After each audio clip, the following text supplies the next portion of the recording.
Welcome to the silky smooth sounds of the Green and Red podcast. I'm your co-host, Scott Parkin, traveling abroad in Italy today. And as always, I am joined by... I'm Bob Azenko, not in Italy today, unfortunately, but I'm in an Italian-American area, so that's not bad. And enjoying I'm in Rome, and you're in the Rome of Ohio. In the Rome of Ohio. Right. That's the Rome of Appalachia. Yeah, speaking about Appalachia, Bob, I mean, as our audience knows, we've been on a little bit of a hiatus because it's summer break and that sort of thing.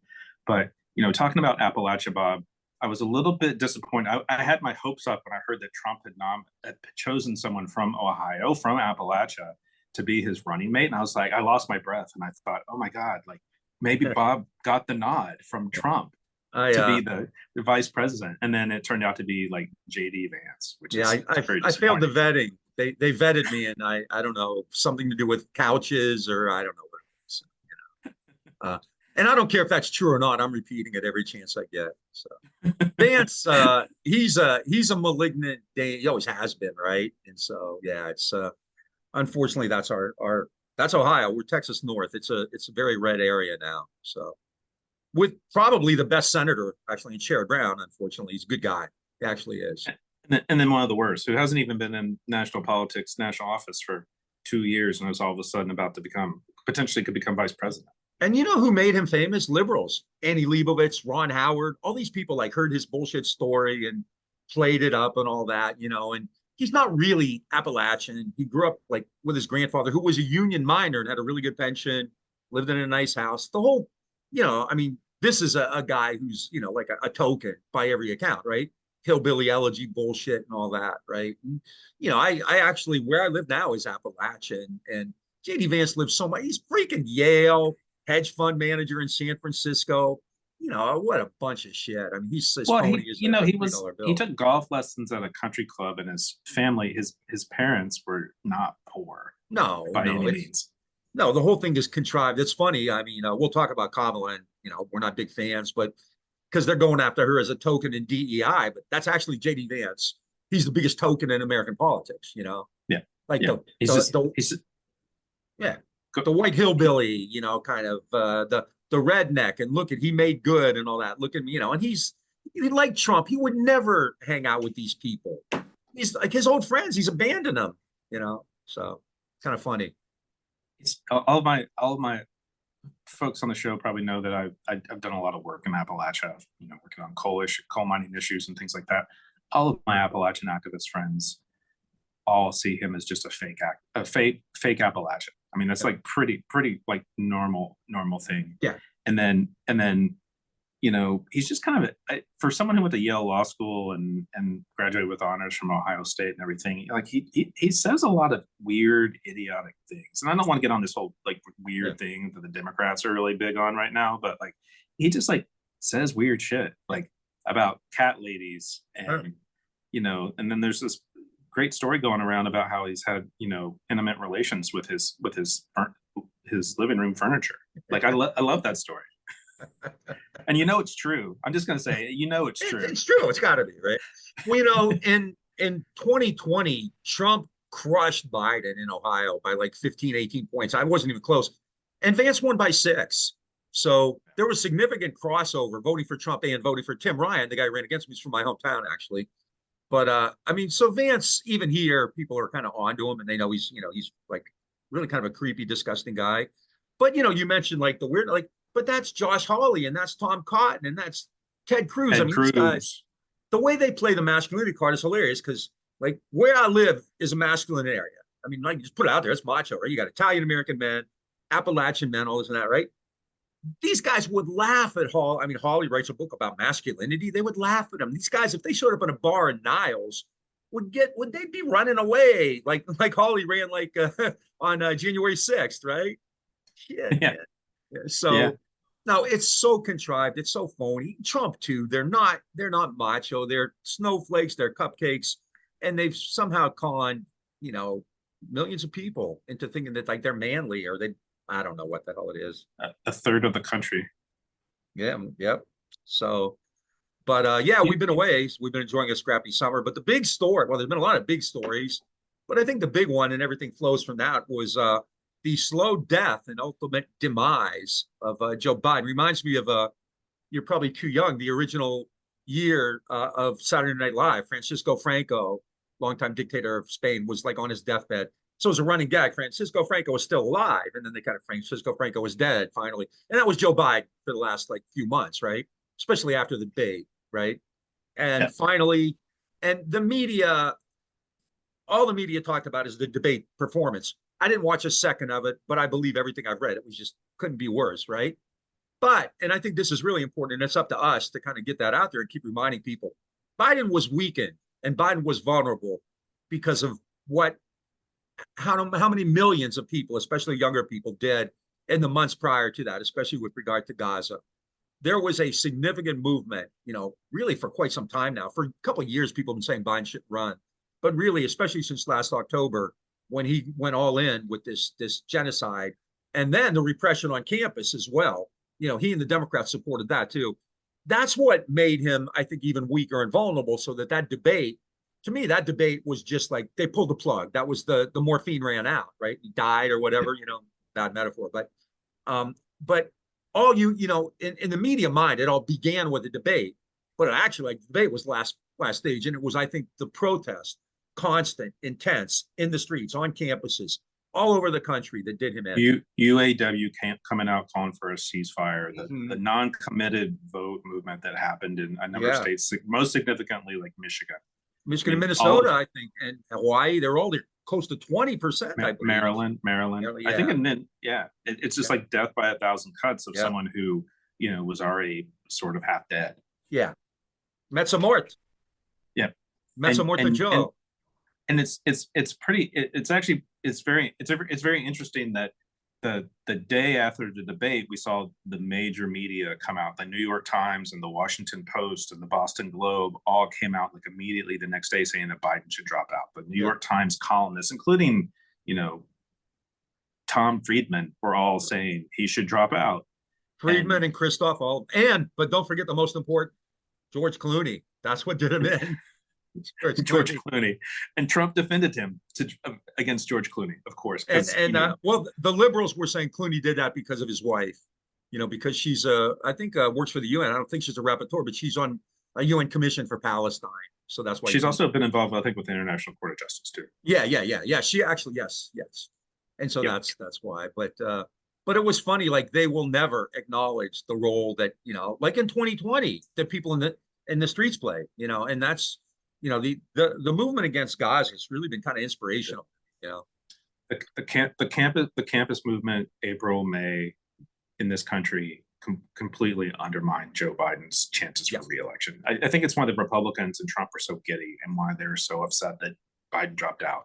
Oh, absolutely. It was, when we did that episode a few months ago, I guess back in May, we talked about how the students brilliantly triangulated themselves between like the Republicans and the administration at Columbia.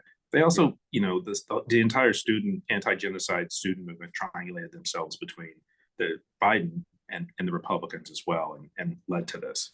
Yeah.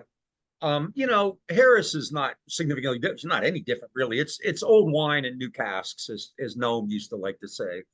Right. But I mean, we no longer live in an era where politics actually matters. It's all about the spectacle. And Harris is young.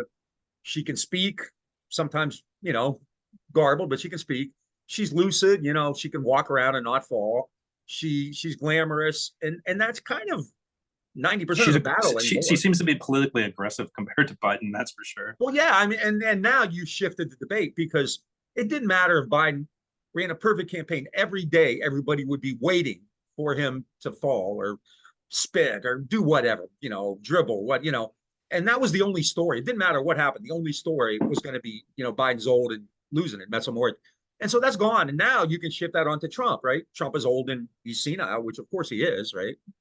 So, I mean, I think that matters. I mean, in terms of what actually happens to America, we're really effed either way, I mean, and Trump potentially, especially for people in our community, would probably be more dangerous because he could fucking deport people or God knows what. Like in Texas, basically you would see Greg Abbott on steroids, which, so I guess that's meaningful. But in terms of what they actually believe in, I mean, it's not much difference. There's really I mean, not. we'll see a continuation of U.S. support for Ukraine. Yeah. We'll see a continuation of U.S. support for Netanyahu. There's a lot of disturbing things going on. I mean, there's disturbing things that come out of Gaza and the Middle East every day, but just the last couple of days, we've seen really troubling things where the Israelis are definitely trying to escalate with the Iranians and with Hezbollah. Yeah, they're still committing atrocities, and that's part of the thing too. I mean, the longer or the more the media and politics focuses on Biden dropping out or Trump's assassination or Harris or whatever, then Palestine gets moved further back in the pecking order. And so that's why it's also important that we keep that going, because that's not going away. And I don't get it. I mean, LBJ, who was actually a great politician, had the sense to understand Vietnam was killing him. And the thing was, when he dropped out and Humphrey took over, Johnson finally did make, he opened up peace talks and called for a bombing halt. Now, Nixon and Kissinger went behind his back and talked to to monkey wrench it. But the point is, Johnson was smart enough to understand you couldn't continue the course in Vietnam. And these guys don't get that, And the thing is, like, the difference now is you have young people who are enthused about Kamala Harris because, again, she's young, she's vigorous, she's glamorous, all this stuff. They don't really know much about her. Not Trump, but she's not Trump or Biden. At the end of the day, it's our mutual good friend Jeff in 2016 said, all Hillary has to do is be one of 330 million Americans who's not Donald Trump. And she couldn't do that, No. And that's kind of where you are. And Kamala's probably better than Hillary would be because she doesn't seem to be quite as condescending and obnoxious that way, although we'll see, but it's a bad time in America. It's winter in America, right? Yeah. But I know I could have made a lot of money because I was, for at least a month, I'm saying Biden's going to drop out. He was a dead man. You know what else is interesting? And I think this is something the left has to reckon with as well. Who were Biden's last holdouts? Who were his last supporters? Sanders and the squad. Sanders and the squad. The so-called extreme left that the Democrats bash all the time and complain and bitch about, and they were the holdouts. And And who did the machinations to get rid of it? Nancy. Nancy. Yep. Yeah. You don't mess with Nancy Pelosi in this episode reminds me of Conchetta Corleone in Godfather 3 when she gives the poison cannoli to Eli Wallach, I forget his name. Lucchese. Was that Lucchese? I think. Yeah, I think so. But that was Pelosi and Obama, right? Yeah. Well, and the interesting thing is that, last week, as of this recording last week, Netanyahu spoke to Congress and of the centrists, let's just call her the centrist, even though I don't really understand what she's at the center of. She was actually even saying Netanyahu shouldn't even speak to Congress. I mean, the squad was doing that as well, which we're going to talk about in a minute. But they're up to stuff happening, and that is she's trying to like stop.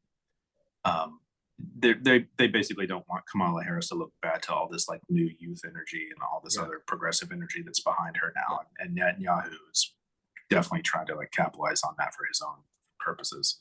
Well, yeah, the attacks in Iran and Lebanon are clearly designed to widen the war and force Kamala Harris's mind. But before that, I want to go back. We've never really given out green and red awards, but I want to like do that for the first time today. We call it like the Green and Red Hero Award, the Green and Red Profile and Courage Award, but it's Rashida Tlaib, who it was symbolic, but when Netanyahu was before Congress and all these people are cheering and going nuts, and she's holding signs that said guilty of genocide, war criminal, things like that. May not seem like much, but in that particular, assembly, that took some guts, and she's been good throughout the whole thing. And the first we make up a little plaque and send it to her. Maybe she'll be a guest. But if you know Rashida Tlaib out there, tell her she is the Green and Red Hero Award. I'll also say that it's also notable that the other members of the squad who could have joined her in that, and about half my understanding is like half the Democratic members of Congress all just bailed. They didn't go to it. Yeah, they didn't show up on the whole thing, and I guess maybe they're trying to boycott it and send a message like that. But what she did was like much more effective and much more bold and gutsy. Yeah, it's a very powerful. I mean, it's It reminded me, you know, I'm kind of getting hyperbolic here, but it reminded me of the famous photo of the guy standing in front of the tank at Tiananmen in 1989. Yeah. When you're actually there, and you I, know, I also want to say that the anti-genocide movement is not letting up. That same week, while we're in the sort of liberal frenzy about Kamala Harris, is like 7 unions representing half of the unionized workers in the country came out and said that Netanyahu should speak to Congress. yeah, We had like thousands of people protesting outside of the Watergate Hotel, the night before to disrupt Netanyahu sleeping.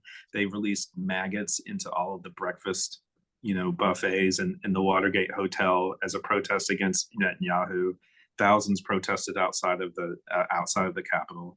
I mean, it's like a pretty important sort of moment. And the anti-war movement, everyone thinks that the anti-war movement is going to die down because Biden's gone, but that's not the case by any means. No. Well, something else, and I sent you this article just a little bit ago, that again, the media isn't really kind of representing in its entirety. Starbucks and McDonald's both had really bad quarters. McDonald's sales fell 0.7%, and Starbucks, I forget what theirs, but they both had really bad quarters. They are the 2 biggest objects of the boycotts because they're very active supporting Israel, and they have places in Israel. And the whole thing was about the market. Look, companies are making record profits. They have been for 3 years now. So for McDonald's and Starbucks to actually not lose money, but you know what I mean, go down in a particular quarter and not reach their projections is kind of a big deal. And again, Howard Schultz is a huge Zionist too. I just want to say that. Yeah, no, exactly. And so we got to take. He compared the union organizers in the Starbucks drive to Nazis at concentration camps. Yeah, like Hamas, right? No, I mean, I think and it's not like making it up. We did that. We forced Biden's hand, and we collectively, not me and you. I've done less than most, but those of us who believe in that and who've been out there have done this. They're the reasons for this. They're hurting McDonald's. They're hurting, not really, because these guys are worth gazillions, but I do believe that they weakened Biden so much so that it didn't take much to topple him. If he had just been like average in that debate, he'd still be there. Yeah. What's funny is because Trump kept, why didn't they give him steroids before the debate? I figured they would juice him up, Maybe they secretly wanted to bring him down. Yeah, well, I wouldn't be surprised. It was funny too, just how polite they were about the whole thing and concerned about his, feeling like, dude, the world is burning and you're worried about that. That's like grandpa. You won't take the car keys away, and then he plows into a bus stop and kills 6 people, I'm not being an asshole. That happens. Like at least once a year you see a story like that. Wasn't that like Prince Philip? Wasn't that Prince Philip? Yeah, right. Or Livia Soprano, right? Yeah, exactly. So yeah, Livia saw Biden in front of her and gunned it. So anyway, Nancy did. I think it's what happened. Yeah. So I'm curious. I don't know. You weren't in Italy the day of the Trump shooting, right? But I just wondered, that's when I was traveling in Africa. Yeah, I just wondered what because I know here the liberals immediately went into a frenzy, like, and totally started wetting the bed, as Jim Carville would say, right? Okay, the election's over, Trump's going to win, because they do this, like, oh, if you impeach Trump, he's going to, the New York lefties especially, oh, Trump's won now, the assassination, blah, blah, blah. And I'm thinking, like, not really, because everyone knows Trump's crazy, right? But I just wondered, like, did people out there talk about it, or people in Europe want to talk to you about it, or, no? No, not really. I mean, they had heard about it, but no one really wanted to like talk about it. It's when I was in Dar es Salaam when it happened, and I was actually at a gathering of environmentalists who were meeting there from around the world, and they talked about it a bit, and they said, "Did you hear about this?" That sort of thing. It's like we woke up that day and that was the news. Yeah. But it hasn't really been that big of a topic. Now, a week later, when Biden stepped down, that was much more of a topic amongst the circle of people I was around, which everyone was like rushed to their phones because it actually happened. The Trump shooting assassination attempt happened late at night where I was, but the Biden stepping out was like more during like waking hours. So you saw a lot more people paying attention to that. Well, and even here, I don't know if the Democrats did it on purpose. Hard to believe they did, but they may have just fallen into it. But the way they kind of managed the Biden's withdrawal after the shooting and after the convention really worked well because they just wiped all that out, right? The funniest part, and I'm sure you saw part of it on social media, but here it was just overwhelming. It was like the condemnations of political violence. Every liberal in America, we condemn this, and you're sick if you like this, and blah blah blah, right? Did they fucking condemn the killing of what the Lancet, conservative British journal, estimates at 186,000 dead in Gaza? I don't see them crying about that, but they're putting their prayers and thoughts out for Donald Trump, right? So getting his ear grazed by shrapnel from a teleprompter. Yeah, let's be real. Let's be real. Yeah, probably, right. And the thing is, like, we don't have everyone, so it goes both ways. Like, oh, we have a lot of political violence in America. We never have. Like, first of all, political violence is everywhere, right? But in America, there's no left political violence. There never really has been, other than like the Wobblies, right? A few times in the bombings in World War I, right? But and so political violence against the ruling class is really very, very, very rare in the United States. No. And by all accounts, this was not really politically motivated. I get the sense it's just, and of course the conspiracy people are out in full force, right? I'm still trying to figure out, like, I guess, I don't know, I don't know who the hell, but, it was just, that kind of the idea that political violence, right? And the only thing you're allowed to do is vote. We settle our differences at the ballot box, right? Well, what has Trump and the GOP been doing now? They've been trying to destroy elections for years. They've already said we're not going to accept for decades. Yeah, we're not going to accept the results. There was actually in Ohio here, one of the reps, I forget his name, who was on the stage with JD Vance said, if we lose this election, there's going to be a civil war, right? So Trump has been inciting violence. I mean, from Charlottesville and bash him in the head, get that son of a bitch off the field, Second Amendment solutions, the El Paso shooter with migrants, he's been inciting violence, and yet, when the looting starts, the shooting starts. Yeah, right. When the looting starts, the shooting starts. Stand by and stand ready, all that shit. And yet these liberals, I don't get it. Like, this guy's been doing this. They've been telling us for 8 freaking years, he's a fascist. It's going to be a coup. It's this. And so what are you going to do to stop him? I'm not saying you should shoot the guy. I'm not, not advocating that. But the thing is, like, they refuse to do anything but, like, we're going to vote. It's the worst thing. America's thoughts and prayers. We're on the precipice of falling apart. Our democracy is destroyed, blah, blah, blah. Oh, but make sure you vote. And it won't matter anyway because the Republicans have rigged the election, but make sure you vote, right? Well, he said this week that everyone needs to turn out and vote, and then you won't have to vote again. Then you won't have to vote again, right? The Christians, right. That's what I told the Christians this week. We can talk all we want about the Democrats, and we've done it like our whole lives, but it's pretty frightening that this guy holds steady at 40% no matter what he says and does. And they just say, like, Tom Cotton yesterday, it was a joke. It was satire. Like, Donald Trump doesn't know what fucking satire is. Satire is like, what you put on your car when you get a flat, or something like that. But yeah, I mean, the thing about it is that, he's not going to go away either, right? If he loses this election and, whatever the institutions hold strong and they're not able to overturn it in the courts or wherever they're planning to do, he's still not going to go away. He's still going to be out there in Mar-a-Lago, the golf course wilderness, screaming about how it was another stolen election. Yeah, I think I suspect Vance saw himself as the next Trump, and it could be that because even Republicans right now are kind of sick of his shit. So, but I mean, really, I don't think the fever will break until Trump is, like, truly out of the picture. Which is, considering the way he takes care of his health, I'm surprised. He's still moving around like the way he is. He's as nutty as Biden. He just wasn't halting and wouldn't lose it. He just speaks gibberish and talks about electric sharks and shit like that. He would prefer to go out by electrocution than a shark. Which, yeah. I probably am with him, but I don't know if I would be talking about that at a rally trying to get people to vote for me for president. Yeah, I saw somebody today wants to start a GoFundMe page to put him on that. What was the ocean? The thing that was looking for the Titanic last year, that little submarine that blew up. So yeah, I forgot the name of it. But it's the billionaire sub. Yeah, maybe more billionaires should do that, right? Our comrades at Dystopian Grifter have, like, actually started a whole Instagram account about sub rides for billionaires. So Oh, really? yeah, yeah, Well, yeah, yeah, it's, and then also while you were away, I believe you were away still, right? With the Supreme Court, the decision on immunity. yeah, yeah. It's Yeah. true. And again, I mean, the outline of it didn't surprise me. It probably went further than I think a lot of us. But why did they do that? Why did they did it? Because they could. Because what was Biden's first response to that? Well, I'm not going to take advantage of it. I won't do that. Like, no, what you say is whether you plan to or not, it's like, well, that applies to me too. So I have people looking into it. We're going to figure out, right?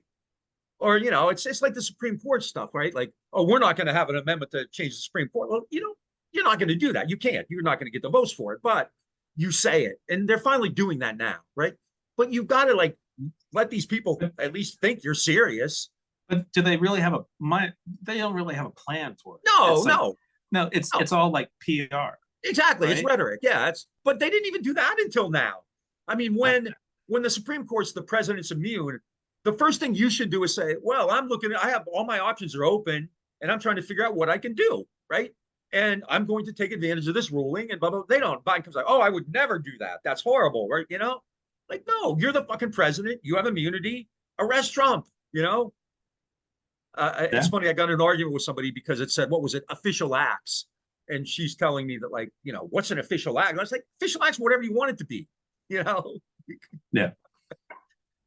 It's the Supreme Court, this goes back to RBG, and it goes back to Merrick Gelding. I mean, and Obama. And Obama. I can't believe that guy's still Attorney General. I cannot believe that. I mean, Bill Barr was like Trump's personal consigliere, right? He took care of him like Tom Hagen or Silvio, right? And Trump shit canned him, had no problem getting rid of him and talking shit about him, right? Merrick Garland is, I think, a GOP operative, and the Democrats won't touch him, right? They get this idea, like they think that the country wants you to play fair, the country wants civility, the country wants bipartisanship. Where's that coming from? Where have they seen data on that? The country wants civility and bipartisanship. I haven't seen it. Have you seen that? No. I mean, No, everybody's angry. Everybody's angry, and everyone's tired of indecisive civil politicians, which is, I think, actually what Trump has capitalized on, right? Oh, absolutely. That's what I mean. One, he's a reality TV star who understands that politics in America is a lot like a reality TV show. Yeah. But then also, he also understands there's a lot of pissed off, unhappy people out there. Like the sort of class divide has gotten wider. The planet's on fire. People's jobs are being shipped overseas, and they're angry about it. And they live in these communities with gun violence and opioids, right? Yeah. And meth. I mean, he showed that all you had to do was say the words. He had no intention of doing anything, but it kind of reminds me of you and I watched 30 Rock, and when Jack, Alec Baldwin's character would just string together words: synergy, cooperation, da da da. That's all Trump did. Elites, that's all you had to do was talk about it. Bash the elites. That, I will to this day, I'll go to my grave. That's why he won in 2016. It wasn't they're clearly a racist and misogynist who support him, absolutely. But he played that elite card up. He would come to Ohio, where he came many times. Hillary Clinton didn't. And he would say, the Clintons don't care about you. They passed NAFTA. All those New York and those coastal elites, they don't care about you, right? No. No Democrat would say that. But they were quite clever about actually weaving the misogyny and the race into it, too. It's like the elites just wanted to tell you that, you have to give all these other people jobs and you have to do all these other things while they're basically making money from shipping your jobs overseas. Yeah. But the thing that I will always go back to, I forget the numbers now. I believe it was like over 12%. Pat Buchanan was a early pioneer of that shit. But what was it? The number of Obama voters who switched to Trump, wasn't it like 12%? It was a fairly large number. It's a pretty big, at least in the Rust Belt states.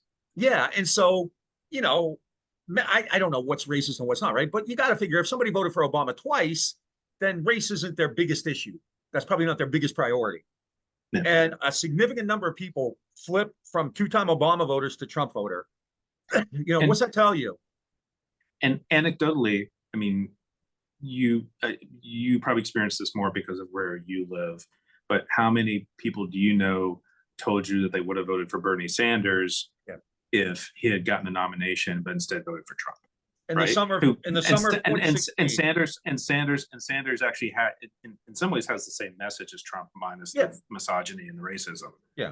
Yeah, but obviously more progressive. No, in the summer of 2016, I was here in Ohio for a month, and I mean, pretty much everyone I knew was some variant of like, I'm considering Sanders and Trump. There's no way I will ever vote for Clinton. It's not even possible, right? Yeah. And it wasn't. Yeah. I don't think it was because she's a woman. You know what? Yeah. You know, it's like there are like 6 or 7 Republican women in the Senate. There are Republican governors who are women. You know, Marjorie Taylor Greene and Boebert are Republican superstars, right? I don't think it's necessarily that they hate women. It's just like they want people who think in the same Neanderthal way they do, right? Yeah. And so, I mean, clearly, you know, there are going to be some people who, I don't know, I'm not sure anybody who might vote Democratic won't because of Kamala. I don't know. There's some, sure there are, but you know, I don't think that you know, they voted for Obama twice. I keep going back to that. And granted, America's changed a lot, but it's basically the same place, you know. And Obama talked about hope, and he talked about working class people and desperation, and the kind of shit Trump talks about. Actually, that was kind of his playbook. And Hillary Clinton was just too fucking condescending and obnoxious and dismal to even do that. You know. Speaking of Goldman Sachs, getting big money gigs at Goldman Sachs. Yep.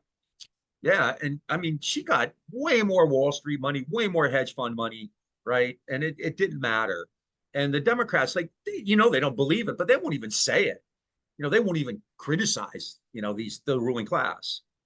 So, you know, I'd like to be behind the scenes right now. I would assume there are conversations going on, you know, but who knows? Who knows? Democrats aren't that smart, but, you know, I don't know if they're talking to like the Joint Chiefs of Staff or if they're talking to, I would be talking to Jamie Dimon every day, you know, and, you know, and then, you know, but the one thing they could do. And Sean Fain, both Jamie Dimon and Sean Fain. And Sean Fain, yeah. The one thing they could do, which they won't, which I think would make a huge difference, would be just simply say, look, you know, unless Israel withdraws within 30 days, you know, it's over. We're done. And that would, I think, be huge. I really think that would be huge. Because, you know, Humphrey, I'm not sure he would have won anyway, but when Humphrey started to get some momentum, it was when Johnson finally announced the bombing halt and the peace talks, commencement of peace talks, right?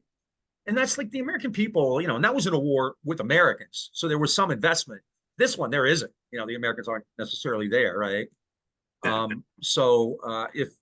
If they wanted to just like literally, legitimately, genuinely distance themselves for that, you know, and then go around and just talk about, you know, one thing that not Democrats for 4 years haven't talked about, the post office. Everyone I know, and I have friends who work for the post, like, everybody's bitching about it, right? They're overworked.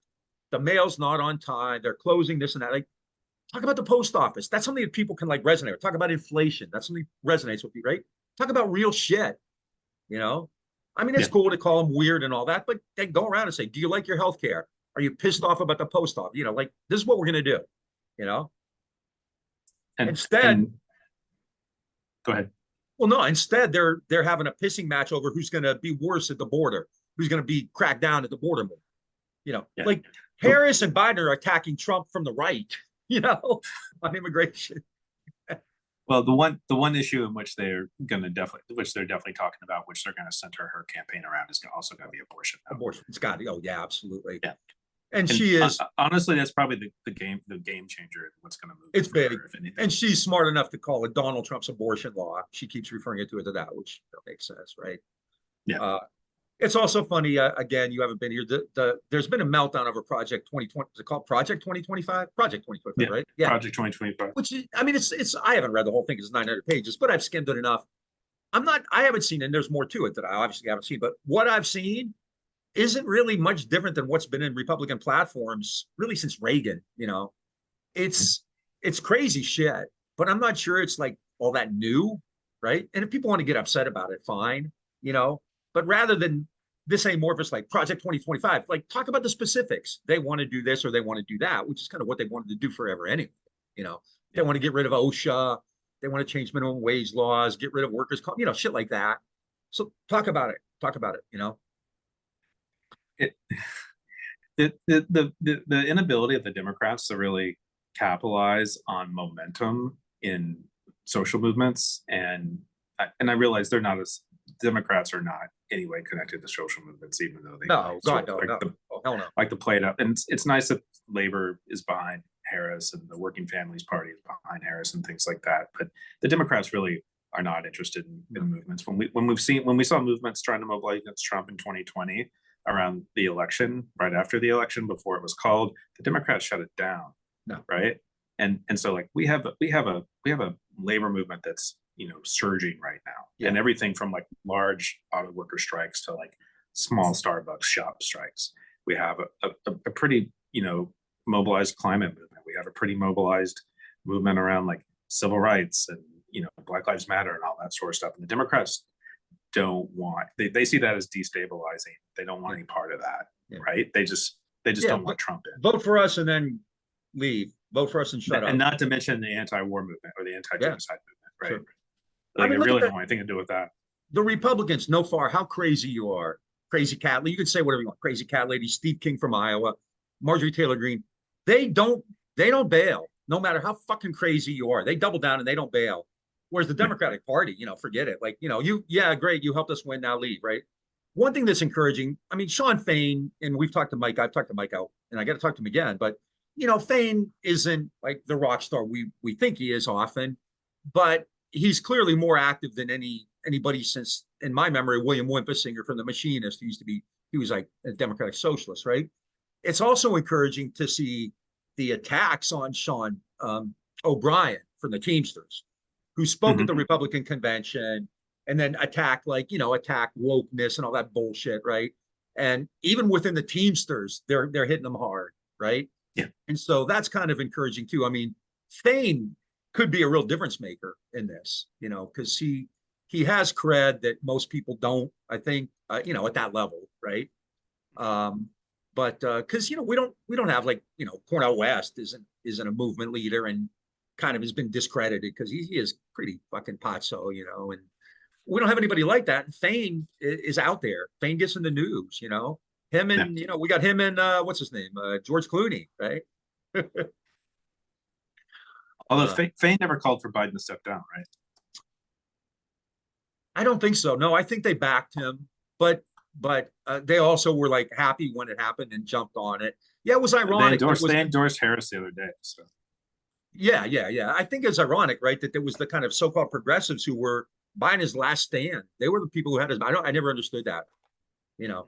And it's funny, you're still seeing today about the Democratic Party's left wing. Like, you know, we've lost that battle for 40 fucking years. Like, there's no left wing of the Democratic Party, right? And, you know, I mean, Nixon would be a Democrat today, you know, and just an average Democrat, right? You know, so it's pretty bad. I'm sure he'd be low energy. Yes, yeah. Sleepy Dick Nixon, right? Sleepy Dick Nixon, not Tricky Dick. Yeah, I wonder. I mean, I wonder if they're going to send Biden out to campaign. You know, so. But they're definitely playing up this game where he's like going after the Supreme Court. And he's doing all this. He's doing all this presidential policy stuff while she's campaigning. Why have they waited till August of 2024? Yeah. They should have been doing this in January 2021. They also should have had trials. Yeah. I mean, how many times has Brazil indicted Bolsonaro already? You know, I mean, you know, Merrick Gelding and Jack Smith just sit around playing fucking tiddlywinks and didn't do shit. You know, and also was also when you were gone that essentially they threw the case out in Florida, right, for the documents. Jack Smith could have filed that case in D.C.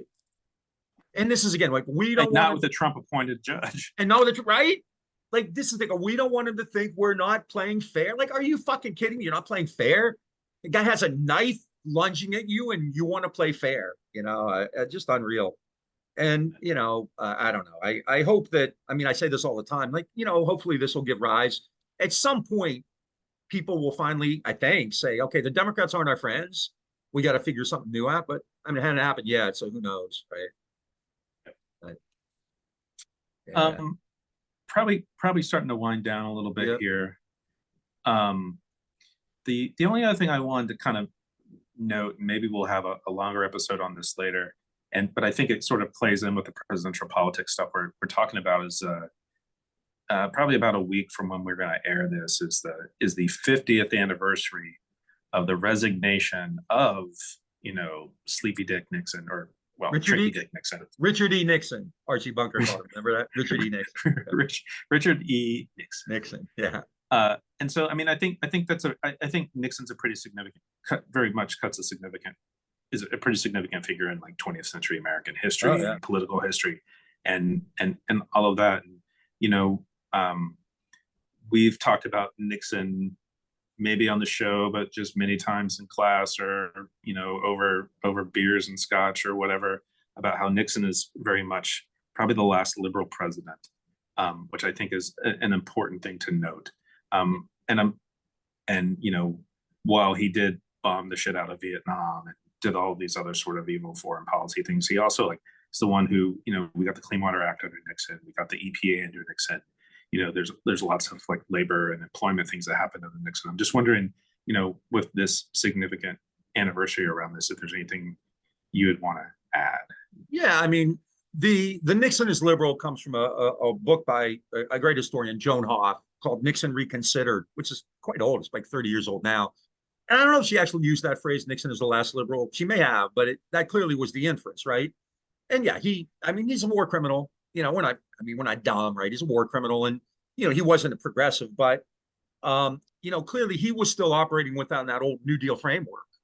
And so it was definitely a different world. What I think is really telling, though, is if you look at Watergate, Nixon famously referred to Watergate as a third-rate burglary, you know, and he wasn't really wrong.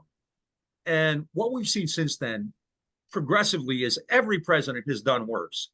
There's not a single president, including Jimmy Carter, who hasn't done stuff worse than Nixon, right? And they walked. Like Reagan walked on Iran-Contra, Clinton, you know, I didn't care about Whitewater so much, but Clinton had some messed up stuff going on. And then, you know, since then, right, all this shit. You know, I'm not sure Obama had like the scandal, but, you know, he was droning, 26,000 drone strikes, right? So, yeah, I think that's the telling part, is what politics has become, right? I mean, Nixon ultimately suffered, you know, the highest consequences you could for what he did. He had to force to resign, or he would have been impeached and convicted. I don't have any doubt he would have been convicted, right? Because the Republican Party had turned on him. And it's amazing because, you know, at that point, what he had done, you know, that was enough. Everybody bailed. Nobody wanted to be near him. Now you can literally incite people to be killed. You can essentially encourage a mob to kill your vice president, you know, and nothing happens. Nothing happens, right? And I think that's kind of one of the lessons. You can be party to a genocide of 186,000 Palestinians, but then what brings, I mean, whatever, we just made a case that it's the anti-genocide movement that like undid Biden, but you know, it was supposedly the debate, his bad debate performance, which like turned the establishment against it. Yeah. But that's always been the case. Like, you know, you skate on war crimes. There's a famous William Hungate was a representative from Missouri when Nixon was impeached. And he was impeached for tapping the phones was one of the counts. In the original articles, the so-called illegal or, you know, campaign, or the, you know, whatever, the sideshow campaign against bombing campaign against Cambodia was included in that. And they took it out. And Hungate even said, he's like, it's pretty effed up when you can indict a guy for tapping a few phones and then let him totally off the hook for an illegal war against an entire country of Cambodia. Right. Yeah. And so even then, like, you kind of don't expect that. But it's just what you get away with now, right? It's really quite staggering. And JD Vance is an example. I mean, this guy would have never come near the Senate, right? Back in the old days, right? And it's interesting. Like, Republican Party, I mean, luckily they're playing against the, you know, it's like Charlie and Brown and Lucy with the football, right? But I mean, the Republican Party is really kind of a mess right now. But, you know, you don't have any kind of progressive alternative to it. And so, you know, I don't know. I mean, I'm too old to think anything's going to like change remarkably in my lifetime, but we'll see. But I mean, it just gets worse and worse. I mean, how many conversations over the years have you and I had together with others, which include the phrase, well, it can't get any worse. You know, it always did, right? It always did. Still is, sadly. So I know we're ready to go, but I just also want to remind people that, you know, we have a bunch of stuff we've been putting out over the summer. A fantastic show about nuclear energy. Best thing you're going to see. You know, I mean, nothing will ever shut down Lee Phillips and the Jacobin kids, because they're smarter than all of us combined, right? And they know it. And They're And self-absorbed. we're just anti-science and scientifically illiterate. I think is actually one of the things. Oh, is that it? Yeah. But Yeah. we actually talked to a nuclear scientist, right? A real one. And a real nuclear scientist, which is not Lee Phillips. Not Lee Phillips, not somebody who plays one on the pages of Jacobin or in the cafes of Brooklyn, right? A real one. And I was in New York last week. I went to see, I'd never been to Yankee Stadium. So a friend said, "Do you want to go to Brooklyn?" I was like, "Now pass," which I'm sure would be very cool to see, but it's like going for the day. But at any rate, so we talked to a real one. What's his name? MV Romana. MV Romana. Great, fantastic show. Lays it out. Book. And has a great book. Great book too. Lays it out with science, right? And just like boom, slaps these people down. So make sure you check that out. And then we also did a great interview with these folks in Ohio, who are grassroots activists who did this direct action against Boeing. Yeah, and they're doing red state organizing, which we're big fans of in Ohio, in what they call Silicon Valley. Right? Prince Shakur and Jordan, who are with the Dugout podcast, but are also like, local community activists as well. And so check out that interview and also check out the Dugout podcast as well. Yeah. Good. That's good stuff. And, it's summer, kind of take a summer break. Pretty soon we'll be back to a more normal schedule, having all kinds of fun stuff to talk about. We got all kinds of good stuff planned for y'all. Yeah. And before that, even if any of you are interested, because Israel, as I think we mentioned earlier, is provoking a larger war, right? And so earlier this summer, and I'm going to try to get them back on, I had on Nate George from SOAS and Iskander Sadeghi from York University talking, and they're experts in Iran and Lebanon, and a great show, because it's not just that Israel is, slaughtering, genocide, whatever word you want to use in Palestine, but they've been engaged in this wider war in Syria and Lebanon, all over the entire. It's a regional war, right? The only time you hear about it is when the media gets upset at the Houthis for shooting down, an Israeli tank, or shooting an Israeli tank or something like that. But it's a great show, and we got to do more on that. We really, it's important to understand this is a wider war. Israel is on just on this mission throughout the region, right? They're killing people throughout the region, trying to expand the war, incite a wider war, which is incredibly dangerous, right? Mm-hmm. And so we'll be talking about that even if no one else does. So stay tuned, and have a good what's left of the summer. Yep. We have some other special plans. We're hoping to do some more pop culture related shows. Coming up, and we have a sort of new format that we'll be trying out on that as well. Yeah. So I need a little bit of entertainment in your life to kind of try to distract yourselves away from the sordid reality of this slow morphine drip to existential death. Oblivion. It's kind of a warm thought to end the day with, right? Yeah.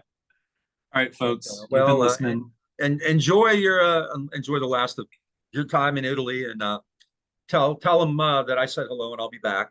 Tell my people there. So, folks, you've been listening to Bob and Scott talking about the summer news on the Green and Red podcast. If you like what you're hearing, check us out on Facebook, Instagram, and Twitter. Our Instagram game is good lately.